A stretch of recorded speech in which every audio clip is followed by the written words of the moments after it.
Hey everyone, thanks so much for joining us today as we cover how with Cayosoft you can implement a zero trust hybrid Active Directory administration.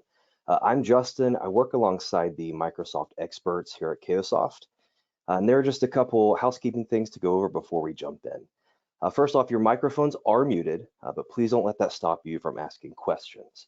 We do encourage you to ask all the questions that you came prepared with or you happen to have during our time together. Depending on how you join, whether in browser or through an app, you'll see a question and or chat section on your screen. Drop your questions in there and we will keep an eye on that. If we happen to not cover your question, don't worry, we will follow up with you individually. I'd also like to point out that we have a few data sheets in the handout section for this event. So feel free to check those out, download, and share with your team. Right now, I'm going to hand it off to Bob Boble, who is the co-founder and CEO of Cayosoft. So with that, welcome, Bob.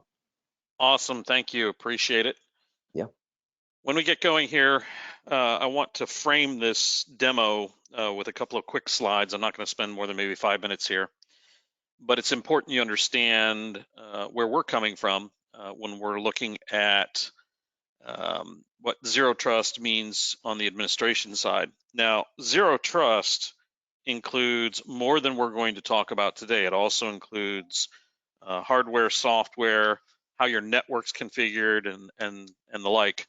What we're concentrating on in particular is zero trust around identity administration, which means your day-to-day administration of your users and your groups and your computers, other objects in your Active Directory or in your Azure Active Directory, and also identity resilience, and that is your ability to recover from an identity outage.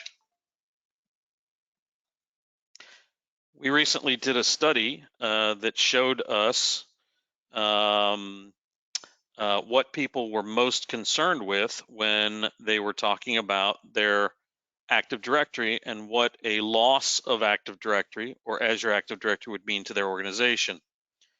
And so we asked them, we gave them a bunch of different scenarios, lose everything, don't lose anything, no impact, major impact, whatever, and said pick your top three.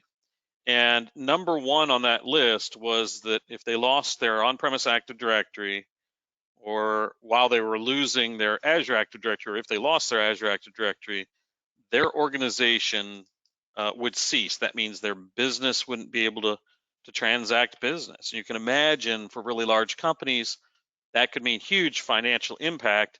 And for small and medium-sized companies, it could literally be the difference between existing today and existing tomorrow. Other options that people selected, the second most popular was lost revenue. Third was loss of critical operational data. So your manufacturing systems don't work, your credit card machines don't work, etc. So if we focus in on zero trust, and again, there are several pillars of zero trust. We're going to talk about the ones wrapped around identity.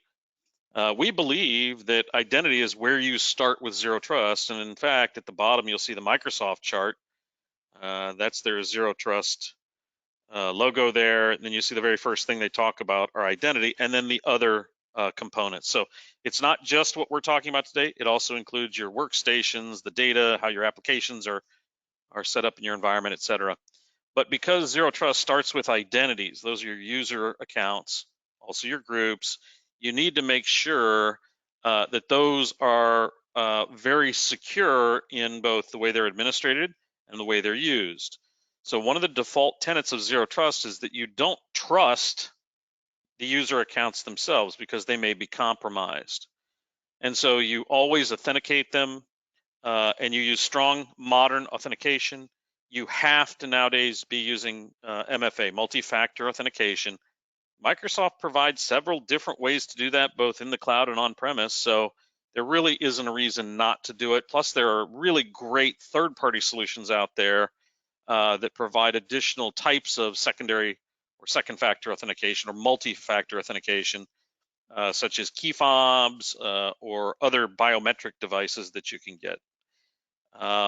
You want to make sure also that as you're letting people manage those accounts, because those are the keys to the kingdom, maybe just for one account, but if it's the CEO's account, it can be very, very important, or the CTO or the CFO. You want to implement least privilege delegation, and through that least privilege delegation, you only grant administrators the rights they need to complete their jobs over, and this is important, over the objects that they should be managing. So it's not enough just to say, oh, give somebody reset password. It has to be reset password over a scope. You have a trustee, that's the person you're entrusting to perform a task. You have the right or the permission, which is reset password. And then you have where can they do that. In the old Active Directory, you had OUs that you could use. And now in Azure Active Directory, they have something that they call an administrative unit.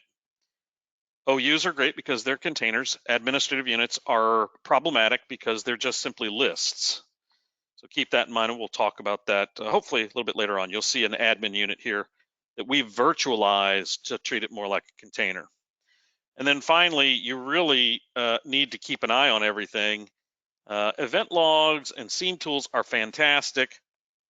However, they're often the first point of attack for bad actors who want to blind you to the tasks they're performing in the background, or they may be performing tasks that are standard to be seen in your environment, but they're doing them in a different way, or they're touching objects that they shouldn't be, or they're affecting objects. So you need to monitor. Again, seam tools, event logs are great.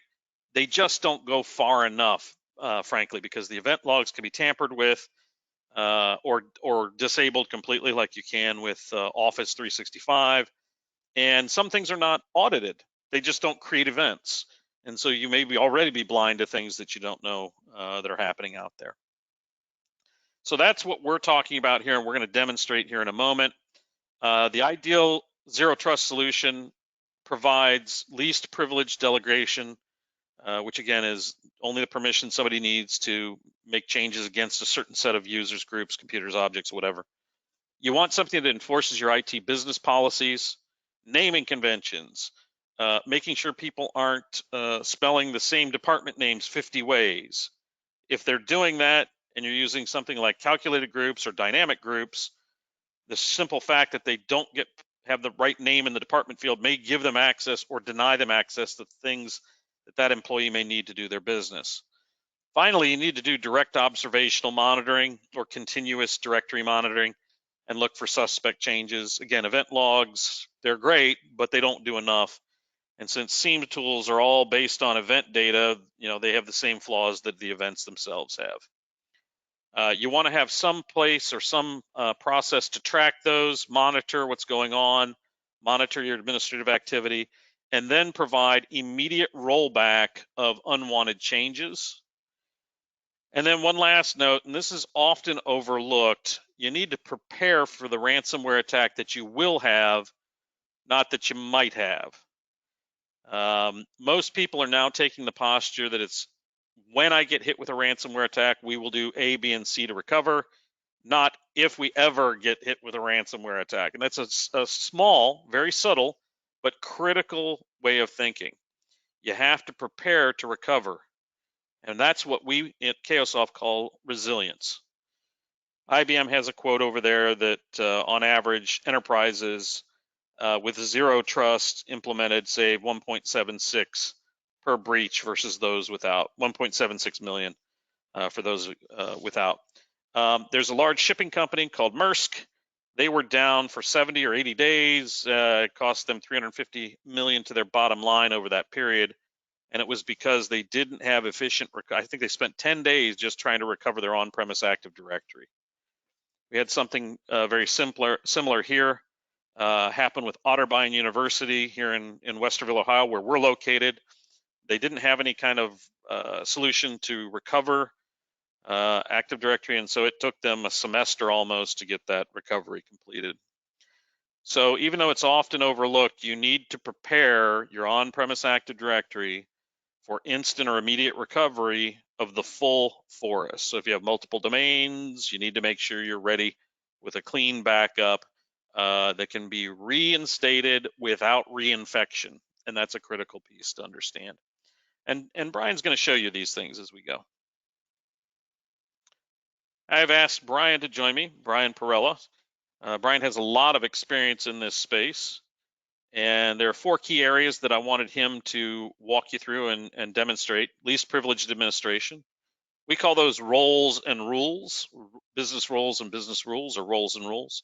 And he'll show you how you can grant people at a very granular level just what they need to do, and then control what they can see and operate on in terms of the object sets or the views that they have. We'll show you real-time change monitoring and alerting. This is not based on event data. Makes a great addition to your SIEM tool, by the way, because it'll see things that the SIEM tool doesn't, and you can use that data then to complete a whole picture. And again, if the events are tampered with, or if the event logging is interrupted, direct observational monitoring that we do will allow you to continue to get that information back. He'll also then show you instant rollback of changes that you might not want to have happened, and then he'll walk you through how we do immediate recoveries and instant recoveries with on-premise Active Directory. So with that, I'm going to change over and make Brian the presenter. If you'd be so kind, Brian, as to give us a little tour.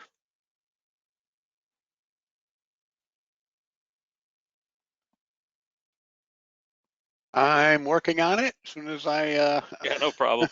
figure out this.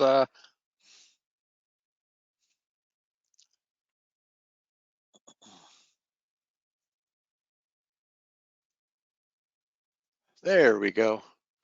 How's that? Yeah, it looks good. Yeah, it looks great. Okay.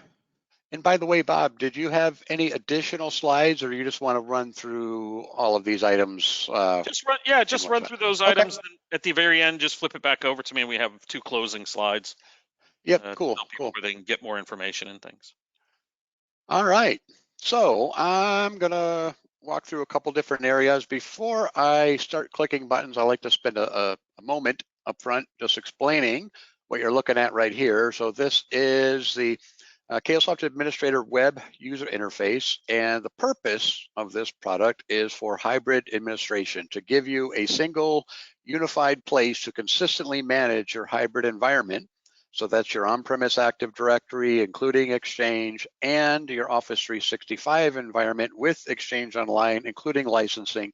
So giving you all of that in one single place, so you don't have to jump around to all the separate tools, your Exchange on-premise server, your Active Directory users and computers console, and your Exchange Online console, as well as your Office 365 or Azure Active Directory interfaces. Also, you can delegate those tasks to specific people, and they require 0 native permissions in any of those underlying platforms. So that's kind of the fundamental basis for the tool. And I'm logged on as myself right now, so I'm going to see everything and have the ability to do everything. As Bob mentioned before, we also have the ability to do that delegation, and you want to delegate that specifically over scopes or buckets of responsibility. You'll notice on the left-hand pane over here, I've got a bunch of these, what we call administrative units or admin units. These are those buckets of administration. So I've got mine kind of broken down departmentally. You can build that however you see fit, but in my case, I'm primarily using departmentally. And then within each of these buckets, you'll see different queries that will allow me to query some subset of the users or groups or computers in my environment. And then in the right-hand pane, you'll see the list of actions that I'm able to perform. So it's a pretty long list, and every one of these individual actions is separately delegable. I'm going to start out by just creating a user. So for example, we want to create a hybrid user. I'll go ahead and click on the new user action.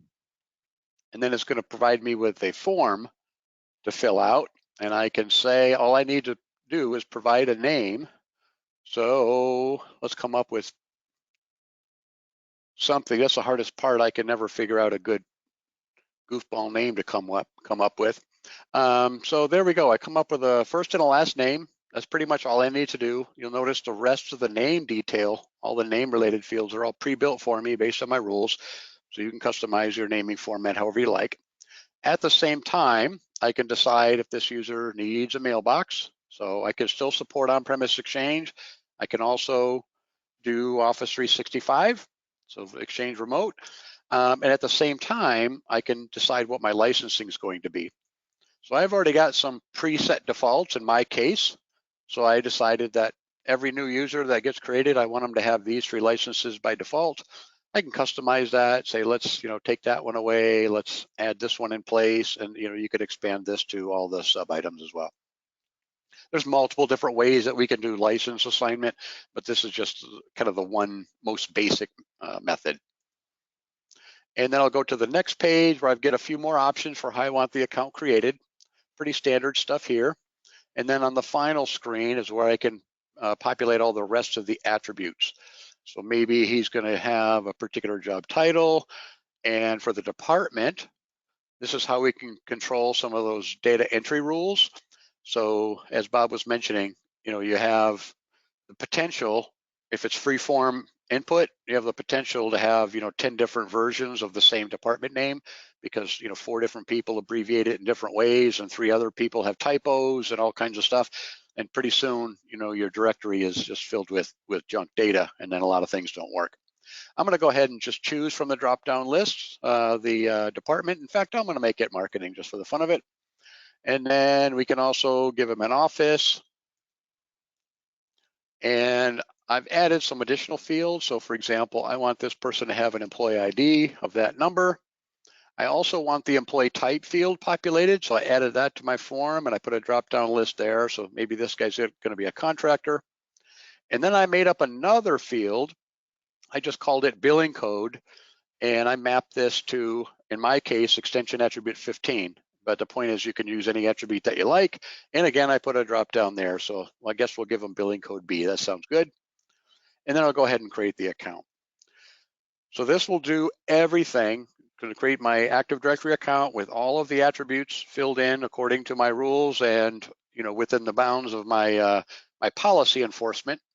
So the naming format and the possible values and all that kind of stuff is enforced. It's also going to simultaneously create the Office 365 account over in Azure, and it's going to assign the licensing to that account according to the licensing that I opted for in the wizard. Hey, Brian. Yeah, go ahead. Yeah, we have a question. I'm just going to take these as they come in. So while we're waiting for that. So the question is, do you also offer Teams, Microsoft Teams management? We sure do. We sure do. So there's, well, I'll just jump ahead, I guess, and I'll show you what I mean. So one of the pre-built admin units is this one here called Microsoft 365. And this allows me to query the cloud directly, including Teams. So for example, if I look at Teams, I think I have a fair number of teams here. So they'll come back in a minute, but I can create teams from here. I can also delegate the management of existing teams to specific people. And you'll see that in a minute. I'm going to log in with a delegate user. So there we go. There's my list of teams. And then I can manage the membership, the ownership, other properties of the team. I can also, when I'm creating brand new teams, I can apply policies that limit, what the options are.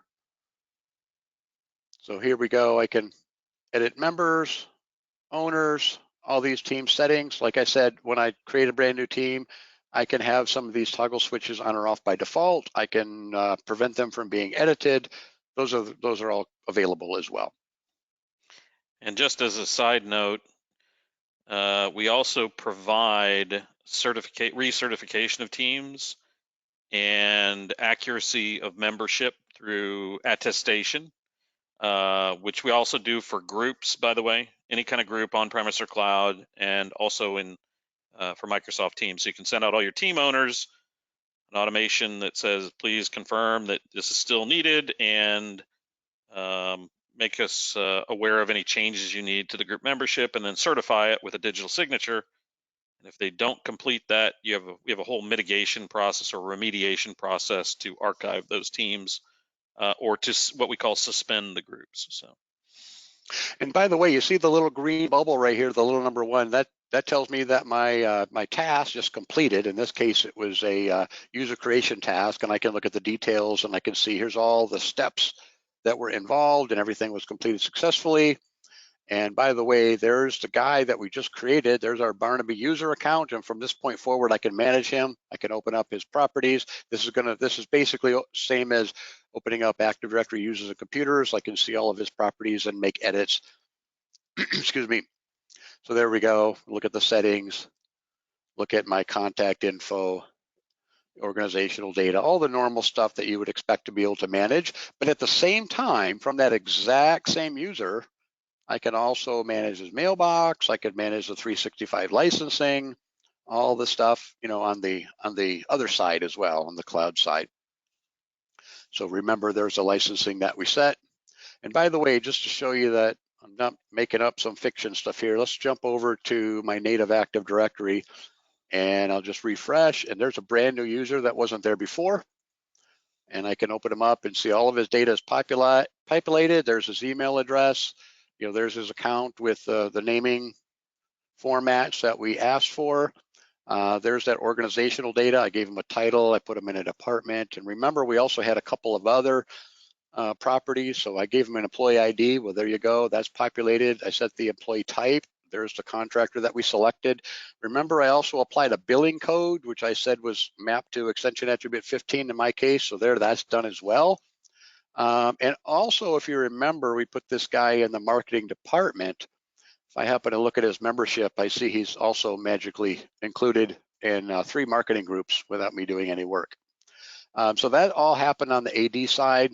And then, by the way, if I go jump over to Azure and take a quick peek, I will find, as soon as my browser moves a little bit faster here, I'll look up the same guy.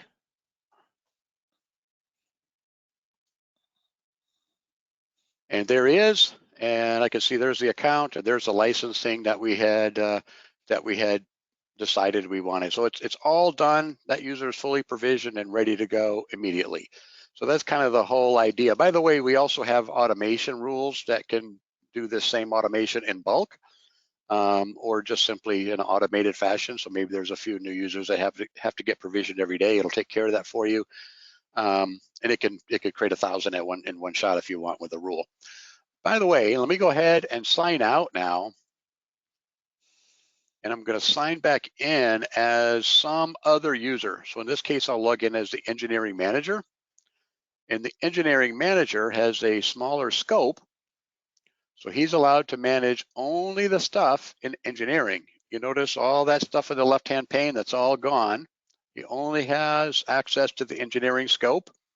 And so, for example, when he goes to look up users, he can look at a user.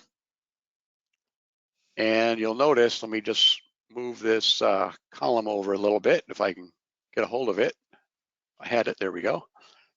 You see from the OU, every one of these people is in the engineering OU. So that's the scope for this particular query. And remember, we just created that other user not too long ago. So if I looked up that Barnaby person, you notice it comes up empty. That's exactly what should happen, because Barnaby is not part of engineering. He's outside of the scope of the engineering manager, which means the engineering manager does not have access to manage him or even see that account. He only gets to see the object within his scope. And if you'll notice the right-hand pane over here, the list of actions is quite a bit smaller than it was a minute ago when I was looking at all the actions. So in this case, all I can do as the engineering manager is I can reset passwords. I can manage the licensing for that user. I can also do a suspend. I'm not going to talk about suspend today, but that's basically our automated deprovisioning process that we'll go through and suspend or deprovision a user, do a whole series of steps when that person is leaving the organization. By the way, if I look at teams here as well, I'll find, remember all the teams I had in my environment? Well, the engineering manager should see, I believe it's only one team that he has access to. Can't remember if I created a second one. Nope, that's it. So all he has access to is that one single team, and then he would be able to manage that and that only. So that's kind of the whole idea with administrator, is to provide you hybrid management for your Active Directory, both on-prem and cloud, users and groups, and the mailboxes and the licensing. and to be able to delegate that functionality out either departmentally or even down to individual users for self-service management. You'll notice there's a self-service section over here. So any user that you want, literally every single user in your entire user population could, if you allow, could manage their own groups if you want that, if you want to allow that capability. And then they could go and, update membership of groups so they wouldn't have to call for, call help desk or submit tickets and say, hey, please add Joe so-and-so to my group. And they could just, if they own the group, they could just do it themselves. All part of the capability. Go ahead, Bob. Yeah, I want to add a couple just quick comments here. These live demos obviously could be, for us, we realize these live demos could be 2 or 3 hours. What we're not showing here is approval over group memberships, some things called restricted groups or candidate group memberships or candidate members, the automated provisioning that Brian mentioned, the license optimization. This particular product has about 10 what we call business buy features, meaning major features that by themselves could be an individual product, but instead of splitting them up, we made one product that gives you access to both on-premise and cloud, and then covers those 9 broad areas. So pretty good value, we think. Yep. So there's all kinds of functionality there. The main purpose with today is just to give you a real short intro to kind of the core capabilities of what the product is all about. We got one more question coming in. Yep. Can you use MFA? Okay, go ahead. Yeah, MFA with administrator. Yeah, actually the best way to do that, you notice that when I'm logging in and out here, I'm just using a straight form on the website, and it's just easier for me to do that because I like to toggle back and forth between users for my demo purposes. But in production, probably maybe the best way, I guess it's up to you, but you can make this authentication go through Azure. So it's literally just a toggle switch. You say, oh, change my authentication from Active Directory form to Azure authentication. And so now instead of getting this form, I'll be actually prompted with the Azure authentication. And from that point, now I get everything that Azure is going to do for me no matter what. So if MFA or any other authentication rules, that's all controlled by Azure at that point. But I still land, once I get through my authentication process, I still land at the same place when I'm done. And we have another question. Oh, great questions. Yes, this integrates with SSO MFA. Yeah, we just kind of mentioned that, but there were 2 other vendors mentioned, Okta and OneLogin. I do not know about OneLogin. We do support application proxy through Microsoft and Okta single sign-on, although I would be careful with Okta simply because of the blast radius of those types of vendors, and I'll talk a little bit about that at the very end. We mentioned Microsoft MFA. Yes, we do. Can it notify user when their password's about to expire? What does it look like? We do have that. I don't think that's a demo. It's kind of a small demo, but yes, we do have that. And we do have a self-service password portal that will allow them to sign in and change their password. And we do have forgotten password capability as well. What's the difference between your system and a typical IAM system like SailPoint? Well, a typical IAM system, first of all, is typically a synchronization system. SailPoint, Microsoft Identity Manager, which is end of life, unfortunately, those systems have their own directory. And so you end up with this meta directory concept with that being the center and authoritative, and all changes have to go through that. And that's okay. The issue is that you make changes in the meta directory and then you have to synchronize them out. You don't have any control over the requirements on the target system. We consider Active Directory and Azure Active Directory, whichever one you're using is authoritative, to be the identity store, not some weird meta directory that sort of locks you into the vendor. You're just using your Microsoft technology. We come along and we put a roles and rules engine or a layer on top of that that abstracts the permissions out and provides things that Microsoft may not get to for 10 or 15 years in their own solution. And we've done this before. This is the second sort of class of this product that my business partner and I have built. And so we've gotten pretty used to working with Microsoft and always staying, 2, 3, 4, 5 years ahead of what they're doing. It's a very big bunch of software Microsoft has produced over the last 7 to 10 years with the cloud side. And frankly, some of these things they're just now adding have been in other systems for 25 years. So there's lots of room there for us. And the final difference is that SailPoint, all those other systems typically require a lot of Java programming or scripting. They're not typically as out of the box as most people would like. And so that, for traditional IAM systems, that's a huge benefit.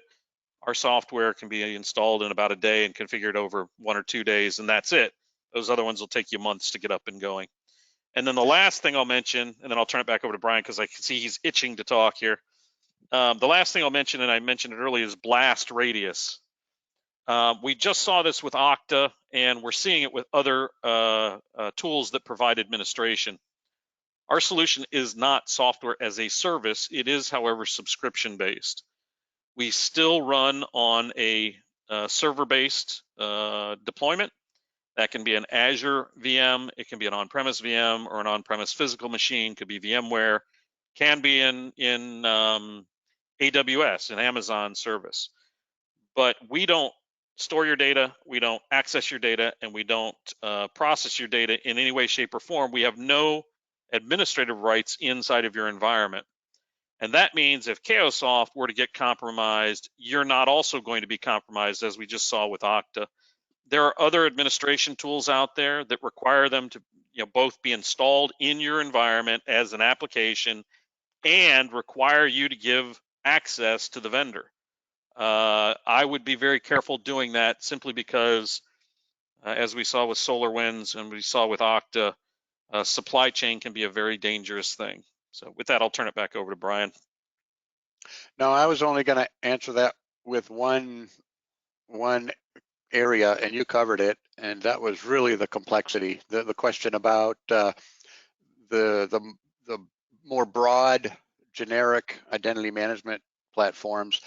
They tend to be like development platforms, and you can spend lots and lots of time, and you've got to have some pretty significant skilled people implementing those things.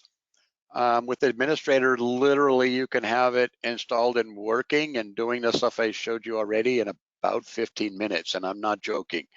Now you can spend a little bit more time configuring all your extra admin units and designing the delegation the way you want it, so that's still not very much work, but the thing can be working almost immediately. So anyway, that was my 2 cents on that one. So if we're ready to move on, then what we'll talk about next is really the whole idea with change monitoring, alerting, reporting, rollback, all that kind of stuff.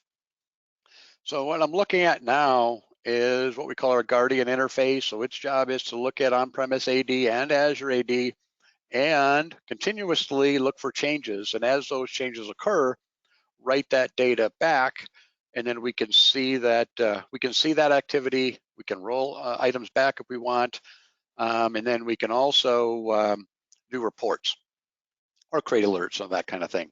So I'm just going to make a few examples here. I'm just going to go straight to my AD, and I'm going to pick a couple of examples. So let's pick, I guess, Carla's as good as anyone, and we'll make a change. We can see the group that she's a member of now. Domain admins is not one of them. I'm going to go ahead and add her to the domain admin group. And there we go. So now she's in the domain admin group.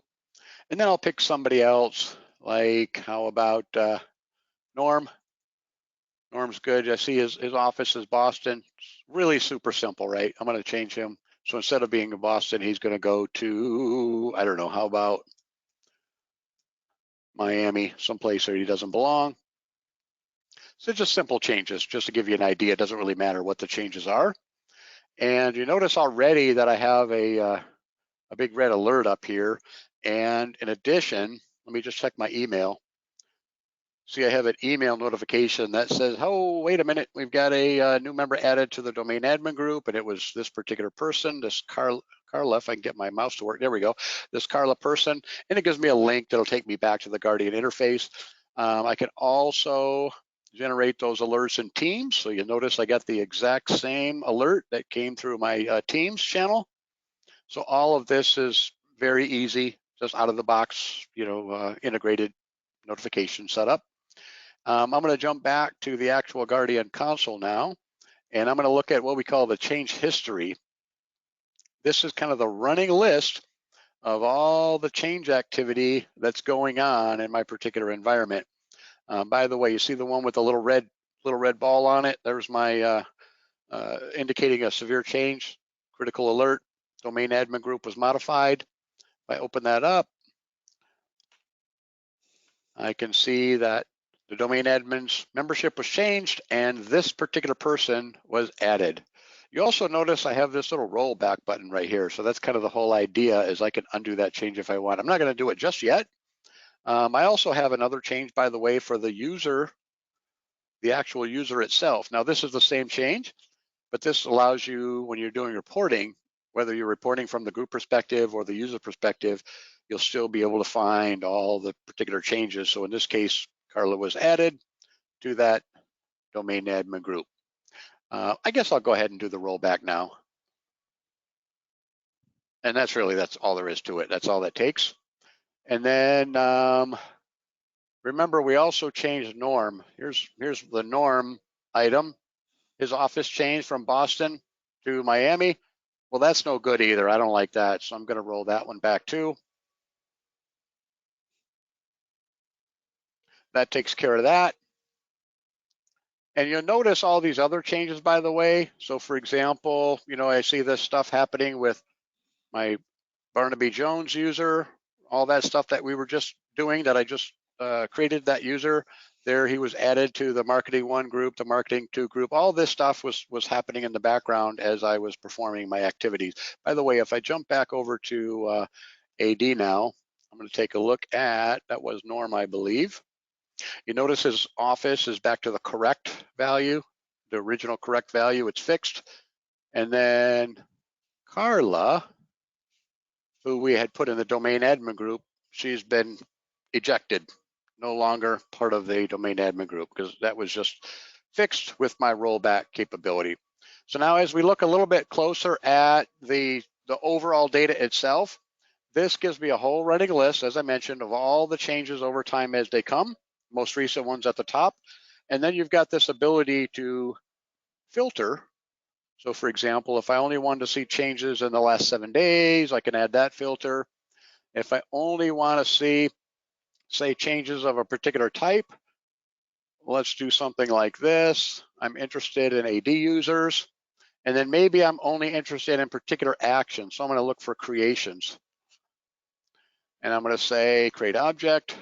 So now all those criteria together, 7 days of users and creations, you notice that's all I get now. Every one of these is a create, every one is an AD user, and the one at the very top is my most recent. There's that Barnaby Jones user that we just created.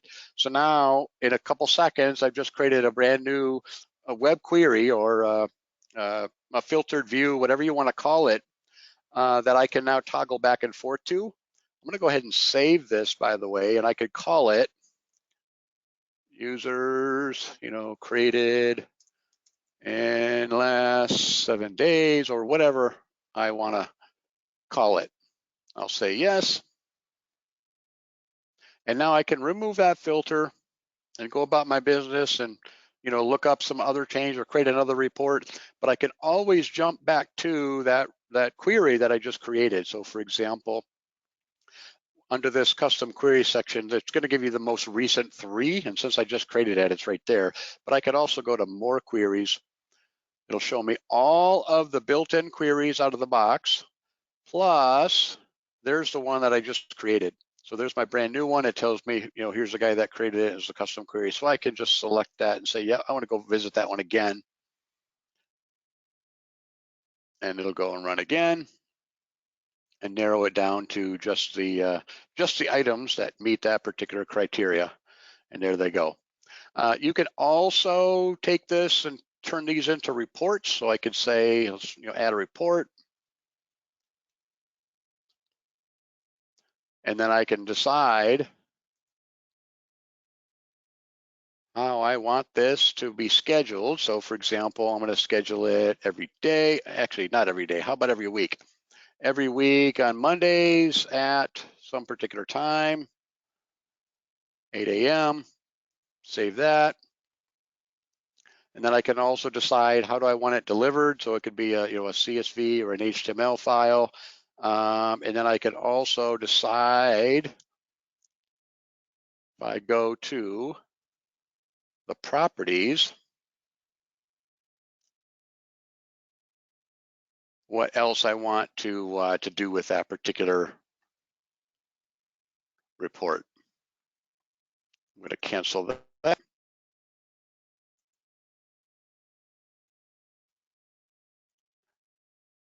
And I can run it. And you can have, each one of these could be customized with different, different criteria, different delivery address, all kinds of different particular functions. Oh, let's see, what else? I think that's probably all I wanted to hit on the kind of the auditing, rollback, reporting. I want to move on to another section. Bob, did you have something? Brian. Yeah, just real quick. A couple of things. If let's say, for example, the operation that Brian detected was somebody had deleted a user account on premise.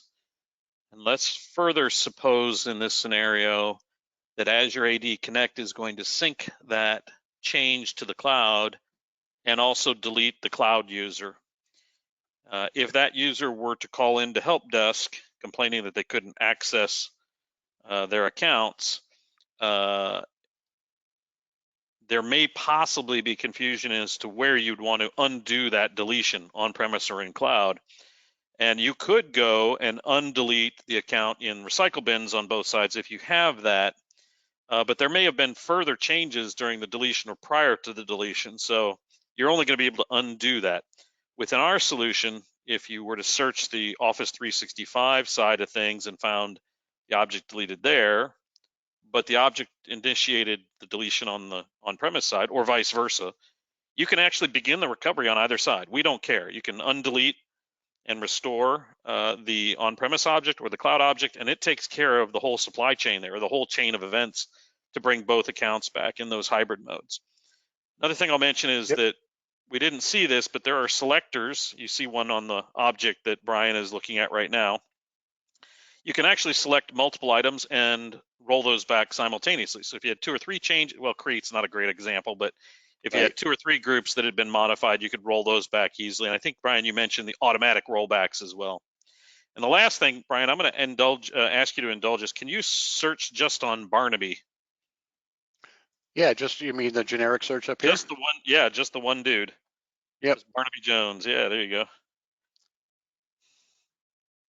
Yeah, this will search the search box up here. This will search all of the various fields, so not just the object, but also who made the change. Maybe we should have limited it to just the last 24 hours or something silly. Yeah, it'll catch up here in a minute.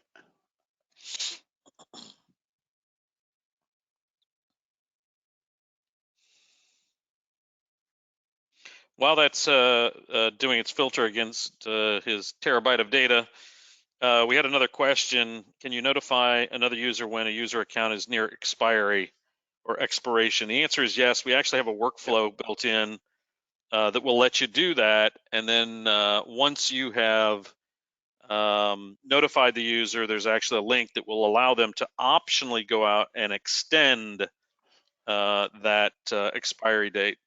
And that was inspired from Target being compromised by an older vendor account, which was never cleaned up. They weren't setting expiries. So yeah, so two things. One, you see that Barnaby just came back. So there's all my Barnaby items.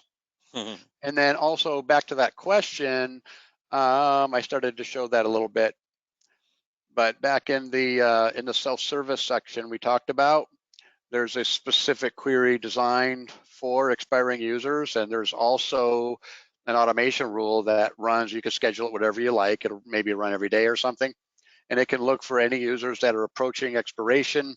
It'll send an email out to each of those managers. The managers would, in that email, would receive a link back to this particular page. Now, I don't actually have any expiring users. That's why my grid is empty here. But once I find a user that's approaching expiration, I can select it. And then you'll notice the actions over here. The first one says, oh, guess what? I can extend the expiration. So what this allows you to do, again, if you allow it, you don't have to implement this if you don't want to.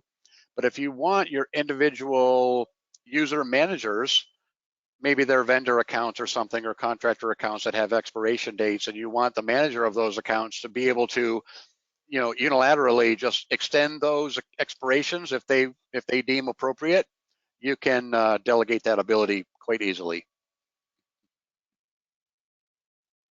Brian, can you jump back over to Yep. yeah, to your view there? I just wanted to mention something here. This view alone, I think we're probably the only group that really provides this today.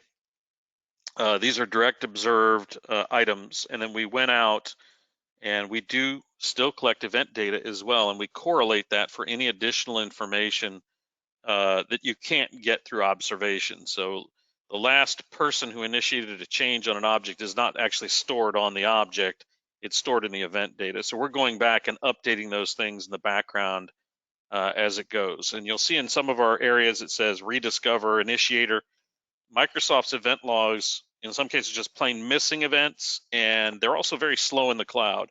So it could take minutes or even maybe a portion of a half hour for the events to show up for these things. But we give you likely the most complete picture of what's going on both on-premise and cloud for your users groups, whatever other objects are here. We have one more question. Do you have diagrams or blueprints on how this is connected? Yeah, on our support site, there are some architectural diagrams showing how this is, but it's actually very simple. It's like pretty much any other proxy solution that you would look at. We do provide, or we do have a service account. We do specify how you secure that account and how you make that connection. And the actual architecture depends on where you're running it. If you're running it in your tenant, that's one architecture. If you're running it on premise or in a hosted environment, that's a different architecture. But support at .cayosoft.com, you'll find those architectural diagrams. It's very, very easy. Very simple. Yep. All right, Brian. Now let's set this up for this last little bit here. If you're done with this piece. Yep. So one of the most neglected areas of resilience or being ready for problems is a full forest recovery. And when we decided to do this particular recovery, there are other products on the market. Quest Software is probably the most popular one. They have a recovery manager product, and they have 4 other products that bolt onto that to give you sort of this scenario. Then they have a separate product for forest recovery, and they have another one for Azure recovery. We decided to do it all in a single tool.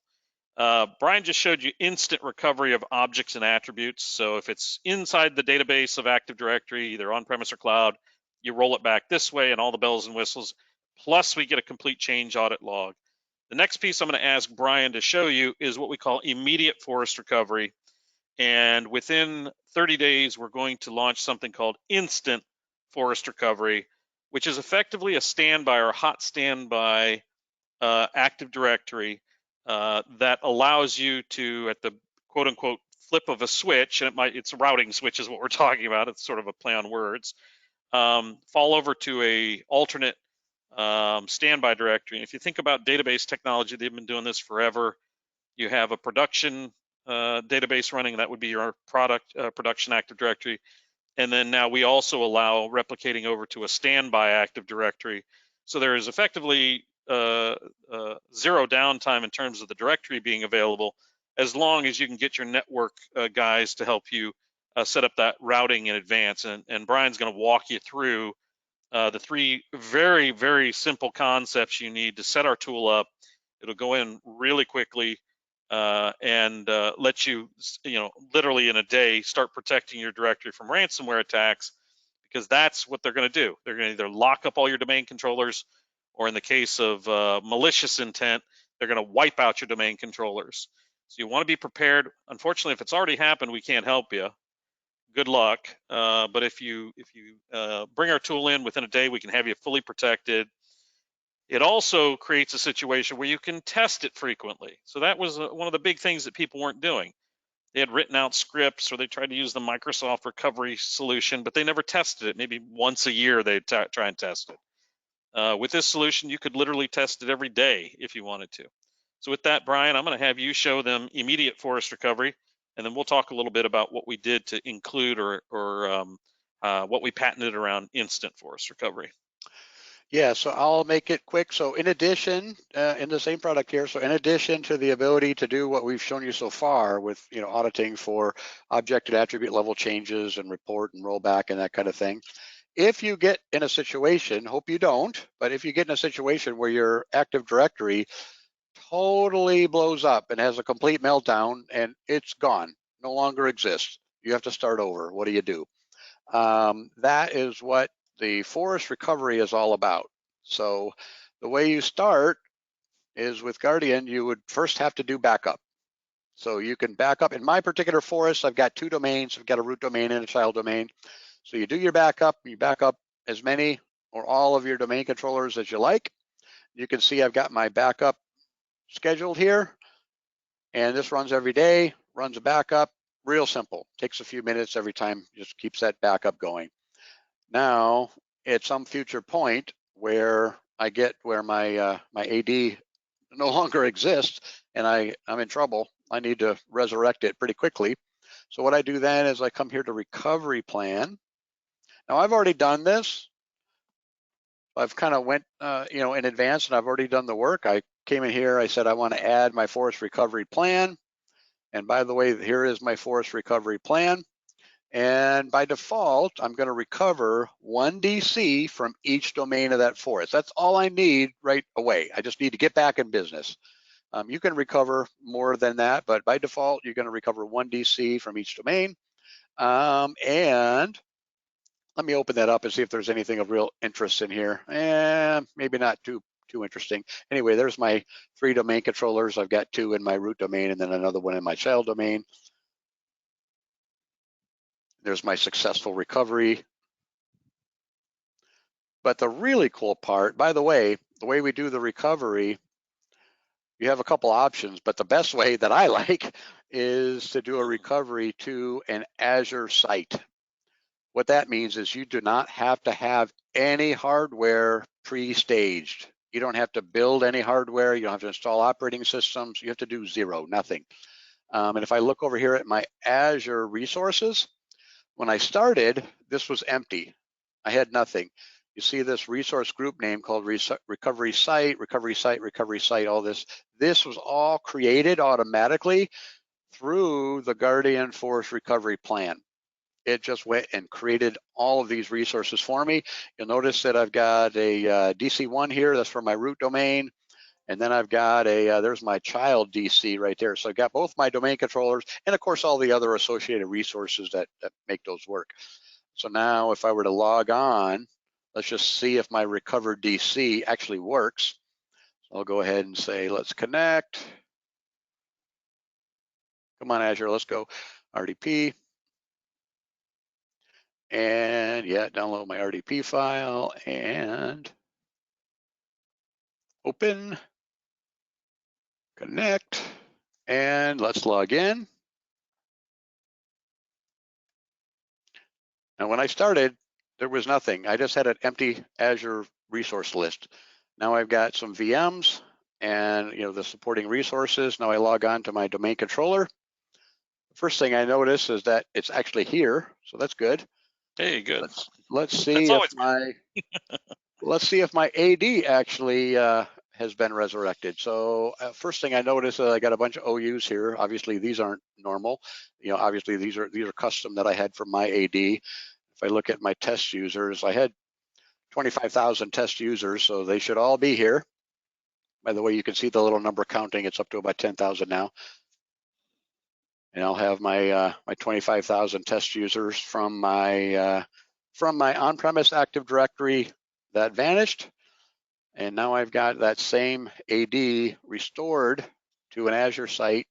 Pretty cool. With my AD data intact, all my users, groups, everything. So Brian, back the way we have it a was. couple of questions, and these look pretty important.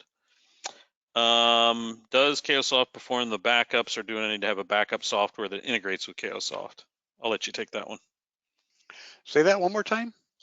Do I have to have a separate product that does the backups, or does Cayosoft do the backups? Oh, separate product. No. It's all part of the Cayosoft product. You do the backup within the Cayosoft product itself. So right.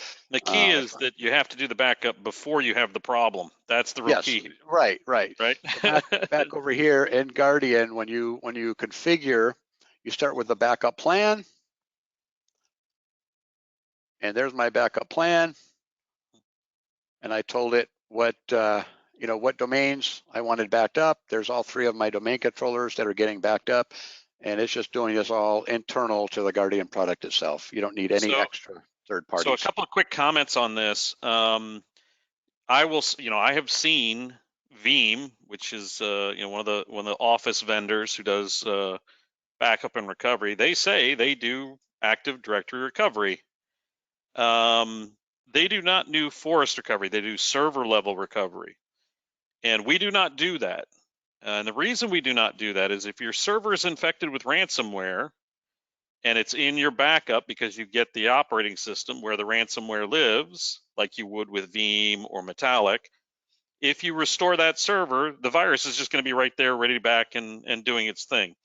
We only collect the data that is required to reassemble Active Directory. And so it's important to understand that we are a perfect complement to any of those other backup vendors who are doing server-based backups. Those guys are really concentrating on your files and folders and your SharePoint sites and things like that. We're really concentrating just on your identities, just on Azure AD or Active Directory. So the next question is very much related. Where do you keep the backups? And Brian, I'm going to just answer this because we're going to run out of time here if we don't. Sure. Pump things up a little bit. The backups are stored where you want them to be. So they can be stored using Azure File Services. And the cool part about that is there's not yet a ransomware that we've seen that understands how to compromise that. This can be a completely standalone system, not integrated with your current Active Directory. Could be a VM in the cloud. You have all sorts of configurations.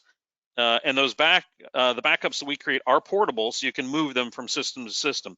And because we're only using Active Directory, they're backing up Active Directory and the DC configurations. They're very tiny, so they can be moved easily. And we call them clean backups because they don't contain operating system components which could be infected. All right. So let's see, where does AD backup reside? We got that one. How long did the forest recovery take for that 25,000 user domain?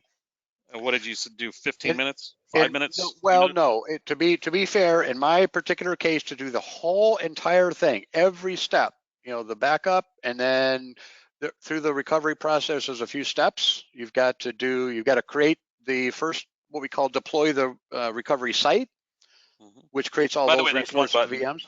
That's one button, by the way. Yeah, it's one button. But it's isolated site, right? Yeah. Yep, okay. It takes a little bit of time, and then there's a verification process. So it goes through and verify everything's cool, and then you do the actual commit and do the restore. But the whole entire thing was under an hour in my case. Yeah, that's including setting up the backups and doing the recovery. Yes, everything. Yes, yeah. All right, so I'm going to mention something that we're about to release. We just patented this technology. These are what we call immediate backups. And what Brian didn't show you is on the recovery step, there's a single button that will create that Azure recovery site, or maybe you did and I just missed it. But you don't have to configure that. We build that in Azure. As long as your account you're working with has that, there's one button to create that isolated Azure recovery site. In our next version, and this is the patent pending technology, we allow you to schedule these. So you can have these automatically create separate isolated recovery sites. So on Monday, you create isolated recovery site number 1. Tuesday, you do number 2. And on Wednesday, you delete and recover again to isolated site number 1, or recreate isolated site number 1. So the amount of stale data that you would have to deal with is less than 24 hours. It does it itself. And really, it depends on how much data, how many domain controllers, as to the time it takes. You get to choose all that in your backup plans. So let's say, for example, you also need, not just for recovery, you need an isolated lab for testing new applications coming into your environment. You could literally, on a day-to-day basis, have a new isolated test lab built. And maybe your directory data, you can wait 2 or 3 days on a recovery. This allows you to have standby directories that are up to date as frequently as you like. Then the trick is, if there is an outage of your directory, these are already up there and running. You just go talk to your networking guys, and they switch the routing, so you go across your express route or however else you're integrated with the cloud, and your login traffic or your authentication traffic goes to your DCs in the cloud. Your existing DCs are all shut down. You can eventually hand those to the FBI or to whoever. So they're preserved for forensic reasons. You're good to go. Another quick question. I only have a couple DCs. What if I have split FSMA roles and I forget one? We do all of that about seizing roles and all those things that you need to do. There are some requirements and parameters you need to do. But when you purchase the software, one of our engineers will help you work through those during the process. Next question. And you can see. Sorry, Brian, we're out of time. Let me just. Yeah. I was just going to point out all the here's all those steps.